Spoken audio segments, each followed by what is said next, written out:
il y a beaucoup de choses à faire dans l'opéra. Et puis cette pièce rare dans le répertoire, c'est-à-dire baroque, très drôle, me semblait bien convenir au projet qu'on avait en tête. C'est à la fois compliqué, en même temps c'est extrêmement jubilatoire et c'est vraiment là-dessus qu'on peut s'appuyer.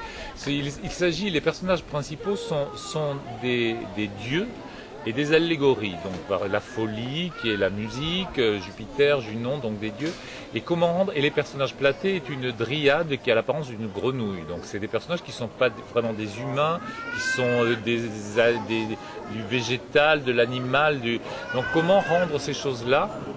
Et donc ça c'est très compliqué. Clarine, l'assistante de Platé par exemple, est définie comme une fontaine. Donc c'est une jeune femme qui est une fontaine. Donc ça c'est des choses assez drôles à imaginer. Et comment on rend ça aussi pour un public en 2010, arriver à ce que ces références fassent écho pour un public qui n'a pas forcément des références mythologiques.